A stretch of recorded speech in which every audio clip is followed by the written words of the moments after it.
tristeza, sensação de vazio, desesperança, perda de interesse ou prazer em atividades, irritabilidade, frustração, sentimento de culpa, ansiedade, preocupação excessiva, apatia, falta de energia, dores de cabeça, insônia, sono excessivo ou falta de apetite, dores musculares, problemas digestivos, dificuldades em concentração, pensamentos negativos recorrentes, indícios suicidas e muitos outros sintomas mais. Do que é que eu estou falando? Sim, gente, da depressão.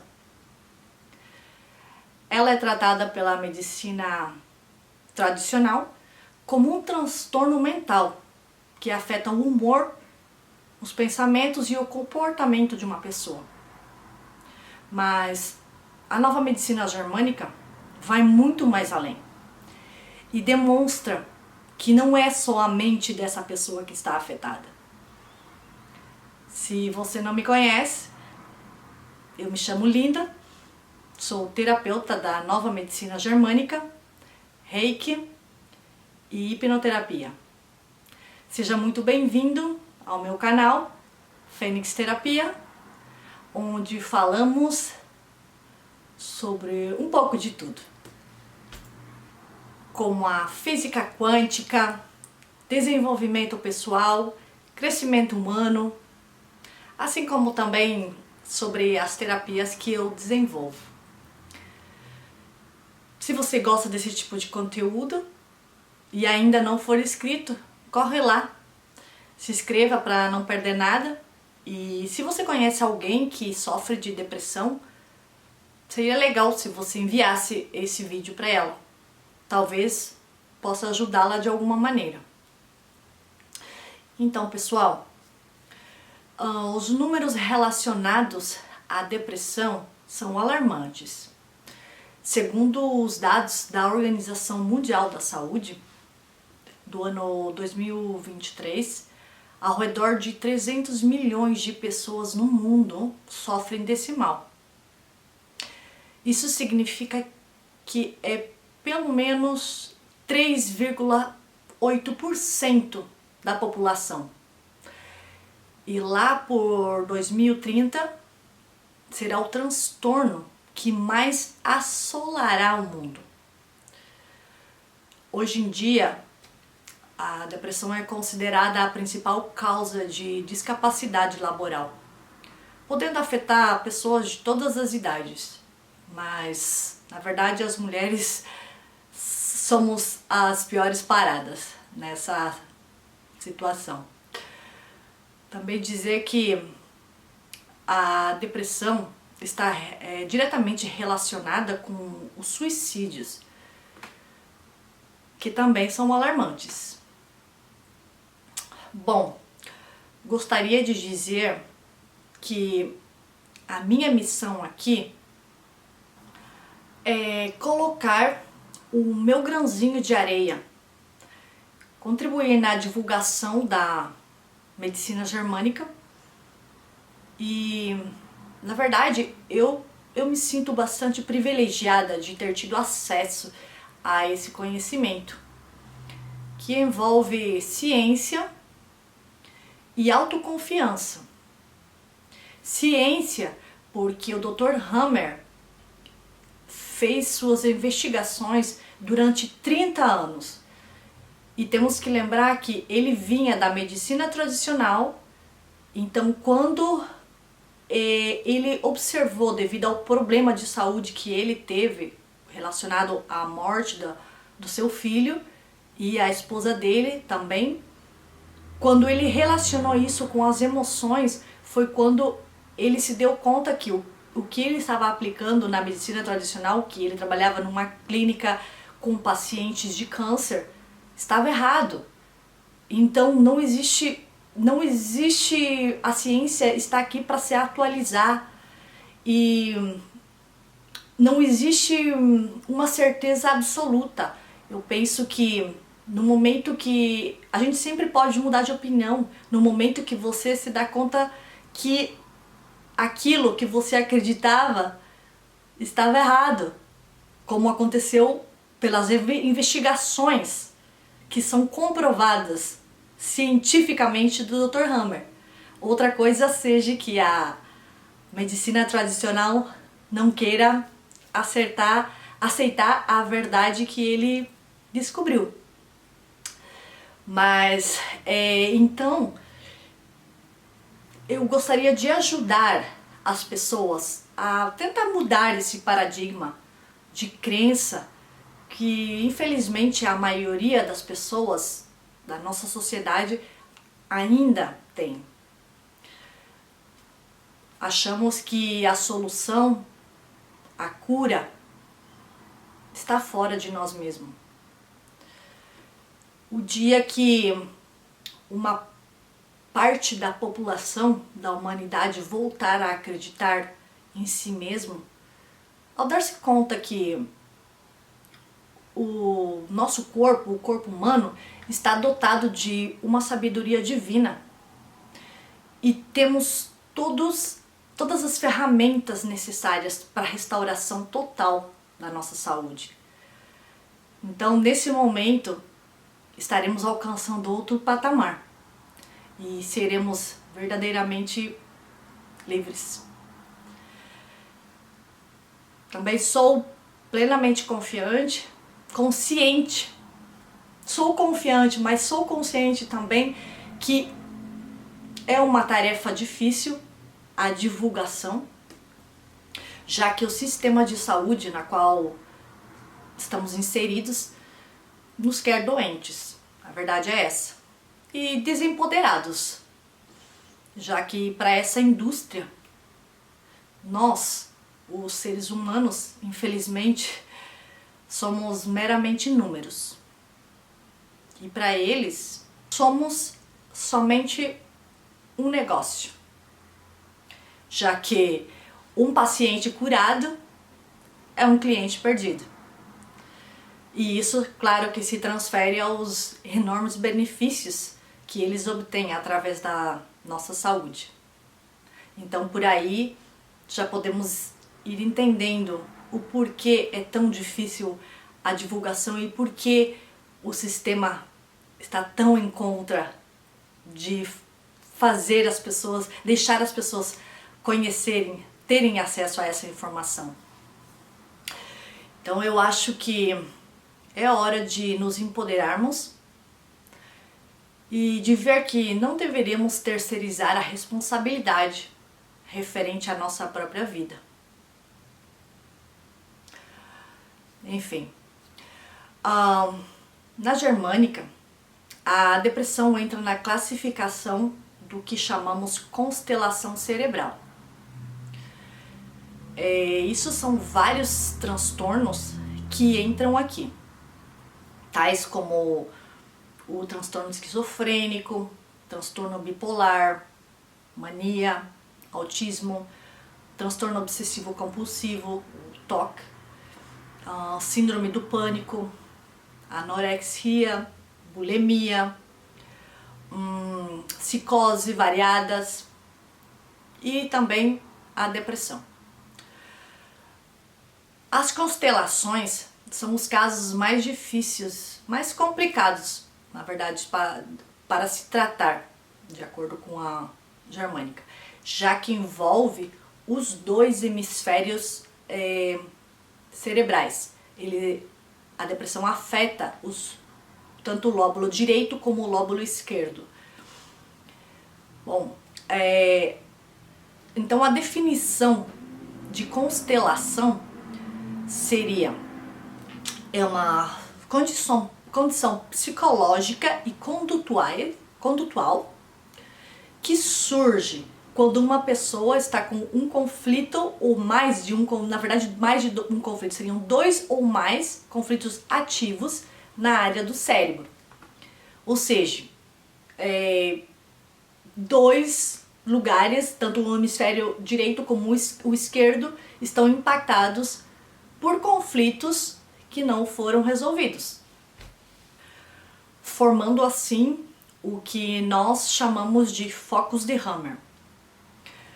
Eu darei uma breve explicação um pouco mais adiante, um pouco mais didática, para que vocês entendam melhor. E todos os focos de Hammer que aparecem na corteza cerebral estão associados a conflitos, acontecimentos das nossas relações pessoais, da nossa interação, da nossa forma de ver o mundo. E um dos focos de Hammer mais complexos são os que chamamos conflitos territoriais, que é um dos conflitos que a pessoa teve quando terminou o diagnóstico da depressão, que pode ter sido um deles, né? Eu vou citar vários para vocês entenderem. E então, assim, o primeiro seria o conflito territorial, que propriamente dito afeta o lóbulo frontal, ok? Do cérebro. E ele está relacionado com a sensação de perda ou invasão de território. Isso pode ocorrer quando uma pessoa sente que perdeu seu espaço, sua posição social, sua segurança, seu poder. Por exemplo, uma pessoa que perdeu a sua casa, ela vai desenvolver esse tipo de conflito, que chamamos de conflito territorial. Inclusive, uma disputa familiar, ou se ela se sentisse retirada, apartada do seu trabalho habitual. Nesses casos, os órgãos do corpo que seriam afetados, que estariam doentes, seriam os rins e o coração. O seguinte conflito seria o conflito de frustração sexual ou identidade. Nesse caso, afeta o lóbulo parietal do cérebro, que é mais ou menos como se fosse na metade da nossa cabeça, na parte, né, bem interna. E ela envolve conflitos relacionados com a identidade, a autoestima e o papel na sociedade. Podem acontecer quando a pessoa não se sente reconhecida ou aceita como ela gostaria. Talvez ela se sente perdida, não sabe que caminho tomar. E os órgãos afetados seriam o sistema nervoso, os coletores renais e a parte do cérebro que controla o equilíbrio e a orientação. O seguinte conflito seria o conflito de separação ou de perda. Então, ele afeta o lóbulo, deixa eu lembrar, o lóbulo parietal também, é o córtex sensorial, isso, do córtex sensorial do cérebro. E está associado ao sentimento de abandono, também de rejeição ou de perda. Essa perda pode ser o contato, né, com alguém importante para essa pessoa. E os órgãos afetados seriam a pele e a mucosa. Um exemplo disso seria os eczemas, as dermatites, a psoríases. Bom, no caso a autoimagem também, o que a pessoa acha dela mesma também entraria nesse conflito de separação ou de perda, né? Porque ela também perdeu a autoconfiança nela, né? Então, o seguinte conflito seria o de desvalorização, que afeta o córtex motor do cérebro. E surge quando a pessoa sente que não é capaz de realizar suas tarefas habituais ou perdeu essa habilidade, né? Então ela sente que ela não tem mais valor. Nesse tipo de conflito, os órgãos afetados no corpo seriam os ossos, os músculos e os ossos, músculos e os tecidos de suporte do nosso corpo. Por exemplo, uma pessoa que perdeu o seu trabalho, ela pode facilmente desenvolver esse conflito. O seguinte conflito seria o conflito de medo, que aqui também entra vários tipos de medo. Eles podem ser o medo existencial, que é um medo pela sobrevivência ou pela segurança. Pode ser um medo territorial, né, que é a insegurança sobre a posição na vida, no trabalho, na família. Pode ser um medo visual, ou também chamado de medo de frente. Podem ser medos, nesses está incluído o medo pelo futuro ou o que está por vir. Depois vem o medo de separação ou abandono. Quando uma pessoa teme ficar sozinha ou perder alguém importante. Então, dependendo da emoção predominante que a pessoa sentiu no momento que ocorreu o conflito, poderá afetar um órgão ou outro. Por exemplo, se o medo estiver ligado à sobrevivência, afetará os rins. Se for sobre a posição social, afetará a bexiga e os brônquios. Se for um medo visual, vai afetar os olhos. Se envolver medo ou abandono, afetará a pele. Eu sei que é um pouco complexo de entender, principalmente quando a pessoa está constelada, né? Que, como eu comentei, é uma das onde a medicina germânica encontra um pouco mais de dificuldade de trabalhar. Porque significa que a pessoa tem mais de um conflito ativo. Então, conseguir, digamos que, separar os sintomas é um pouco mais complicado, mas não é impossível. E no caso da depressão, o cérebro físico da pessoa está afetando os dois hemisférios do cérebro, que afetados por focos de Hammer. Hammer descobriu que em uma tomografia computadorizada, um TAC, se podia observar os focos de Hammer. Então eu vou dar uma explicação para vocês. Vamos ver se fica um pouco mais claro aqui.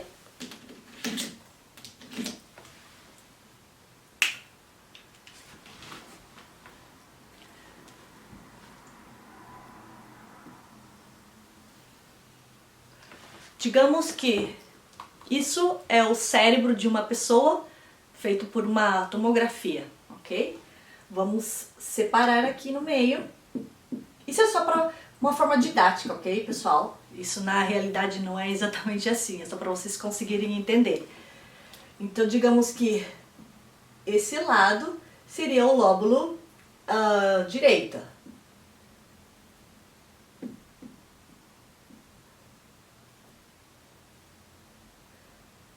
Do cérebro, ok?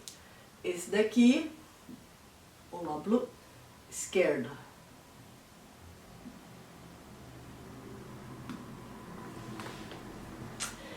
Então, que a gente também chama hemisfério, né?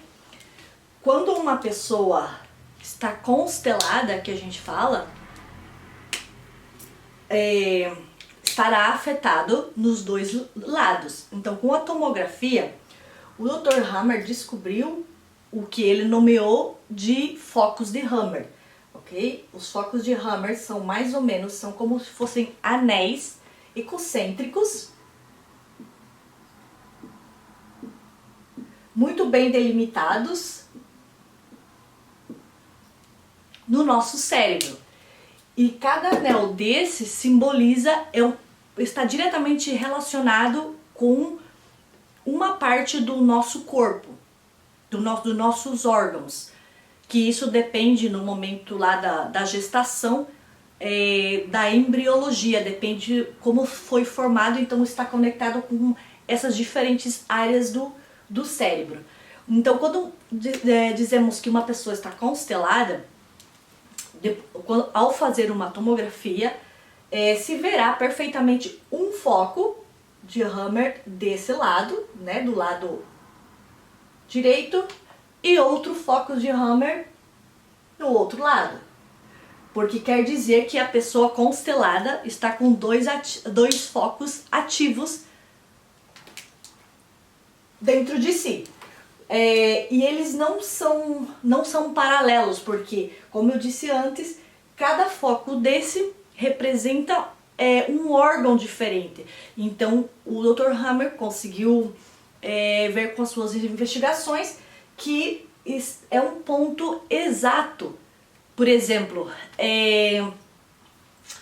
uma pessoa que está afetada do órgão do rim, todos os que tiverem algum problema no rim vão desenvolver em um determinado, no mesmo lugar do cérebro, o foco de Hammer. Todas as pessoas que estão consteladas, que estão, digamos, com o tema que a gente está tratando aqui, né, depressão, é um ponto determinado. Tipo, esses focos de Hammer não saem de forma aleatória, sempre estão no mesmo lugar, referente àquela doença. Eu espero que tenha ficado um pouquinho mais claro para vocês depois disso. E exatamente todos os conflitos que temos afetará o que o Dr. Hammer chamou de tríade, que é a psique, o cérebro físico e o órgão em concreto. Eu vou fazer uma breve explicação outra vez.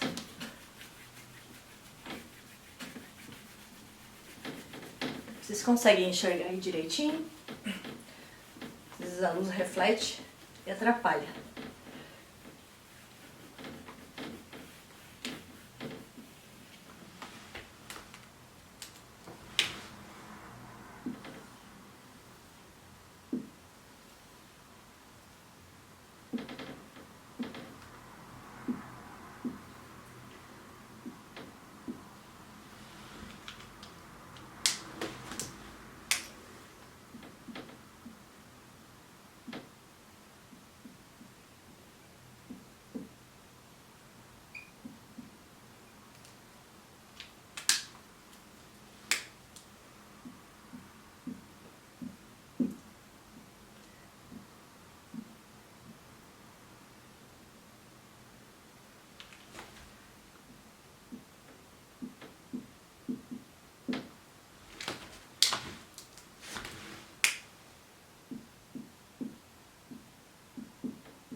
Então, pessoal, isso é o que o Dr. Hammer colocou como nome de tríade, porque quando a gente desenvolve qualquer tipo de conflito, afetará sempre nessa ordem o nosso corpo, que seria todos os conflitos. Começa aqui no número 1, que é a psique-mente, ok?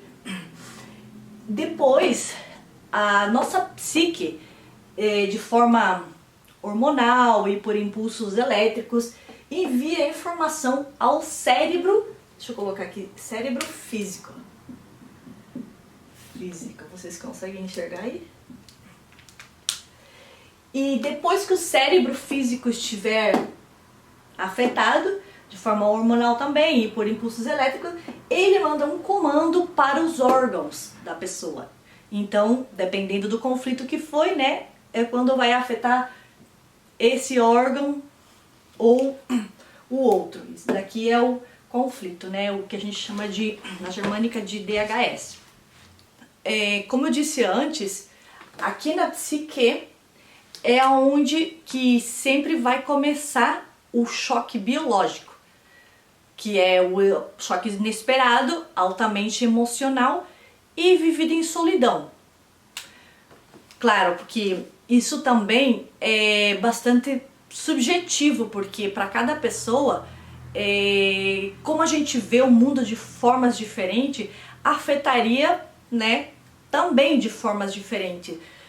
Talvez a minha forma de ver, de viver aquele conflito não é a mesma coisa que uma outra pessoa. Então, talvez para aquela pessoa não seria uma coisa emocional tão forte, mas para mim foi. Então, por isso que muitas pessoas, em algumas pessoas se desenvolvem as enfermidades, em outras não. Então, o que mais que eu deveria dizer que é importante? Quando o cérebro físico manda essa ordem aqui para afetar o órgão, e o órgão é impactado, ele causa modificações biológicas, que pode ser o crescimento de células, o que a medicina tradicional chama, né, como câncer, pode ser a perca de tecido, que eles chamam como necrose, ou pode afetar a função do órgão em si, no corpo da pessoa. Essa tríade da psique, cérebro e órgão mostra que as doenças não são um erro do corpo, como dizem, senão que é uma resposta adaptativa, biológica do corpo, para sobreviver, conseguir continuar apesar dos conflitos. Então, para concluir, na visão da germânica, a depressão é um sintoma ou parte somente de um processo biológico que está diretamente relacionado com algum tipo de conflito emocional que eu citei anteriormente, que não está resolvido, claro. Então, para superar a cura da depressão, é necessário identificar o conflito emocional de raiz que desencadeou esse processo. E isso implica trabalhar somente na resolução emocional do conflito. Aqui, ó, no coco. Então, uma vez resolvido o conflito emocional na psique, é só dar o tempo necessário ao corpo e ele completará o resto do processo de cura, voltando a enviar mensagens ao cérebro que o conflito foi resolvido e o cérebro outra vez enviará a mensagem ao órgão. Se você me perguntar por que algumas pessoas não se curam, simplesmente porque essa pessoa está recaindo em trilhos, em gatilhos que a levam a sentir ou relembrar o conflito uma e outra vez. Quando está terminando a fase de cura, ela cai, ela revive ou relembra alguma situação do conflito vivido, daí o ciclo do DHS recomeça. E nesses casos, teria que trabalhar para identificar qual é o trilho, o que está atuando como trilho, e eliminá-lo completamente.